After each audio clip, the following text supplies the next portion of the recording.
വളരെ വ്യക്തമാണ്. മെസ്സിയെ കൊണ്ടുവരാനൊന്നും ഇവരാരും ഉദ്ദേശിച്ചിട്ടില്ല. മെസ്സിയെ കൊണ്ടുവരുമെന്ന പ്രചരണം നടത്തി. പ്രചരണം എന്ന് പറഞ്ഞാൽ എത്രത്തോളമുള്ള പ്രചരണമാണ്? രാമനാട്ടുകരയിൽ നിന്ന് വളാഞ്ചേരി വരെ തുറന്ന വാഹനത്തിൽ മെസ്സിയും സംഘവും 50 ലക്ഷം ആളുകൾ റോഡിന്റെ സൈഡിൽ. വളാഞ്ചേരി മുനിസിപ്പാലിറ്റിയിൽ അടുത്ത തെരഞ്ഞെടുപ്പിൽ മത്സരിക്കുമെന്ന് പറഞ്ഞിട്ടില്ല, ബാക്കിയെല്ലാം പറഞ്ഞിട്ടുണ്ട്.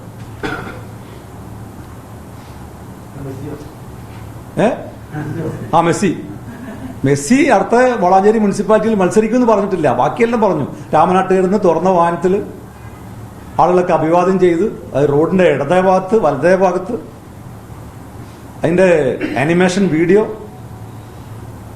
വരാത്തൊരാളും ഇങ്ങനെ വരുന്നു എന്നൊരു പ്രചരണം നടത്തിയത് എന്തിനാണ്?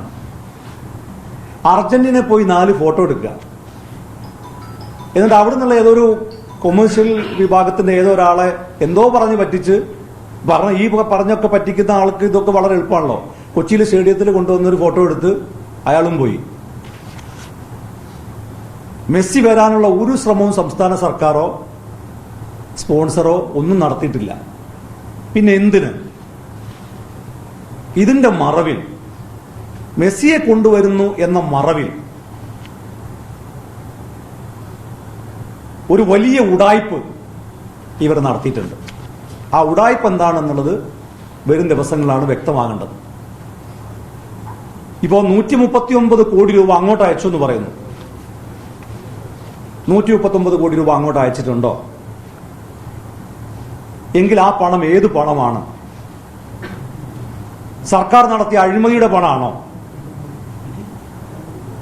അല്ലെങ്കിൽ ഈ പറയുന്ന മറ്റേതെങ്കിലും കള്ളപ്പണമാണോ?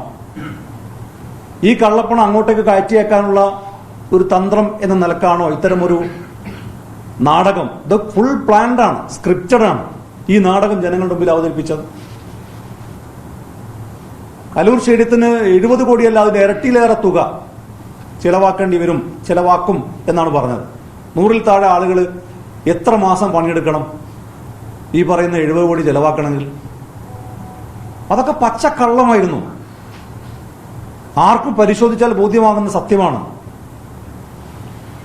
ഇങ്ങനെ കലൂർ നവീകരണത്തിന്റെ പേര് പറഞ്ഞു ഇനി ഈ നവീകരണത്തിന്റെ ചുമതല എങ്ങനെയാണ് ഒരു സ്വകാര്യ വ്യക്തി ഏൽപ്പിക്കുന്നത്? എന്താണ് അതിന്റെ മാനദണ്ഡം? ഇപ്പൊ ഞാൻ നാളെ പോയിട്ട് എനിക്ക് സെക്രട്ടേറിയറ്റ് നവീകരിക്കണം എന്ന് പറഞ്ഞാൽ അതിന്റെ ഉത്തരവാദിത്തം എന്നെ ഏൽപ്പിക്കോ? അങ്ങനെ സർക്കാരിന്റെ മുതലുകൾ ആർക്കെങ്കിലും അങ്ങനെ നവീകരിക്കാൻ കഴിയോ? അതിനൊന്നും ഒരു പ്രൊസീജിയേഴ്സ് ഇല്ലേ?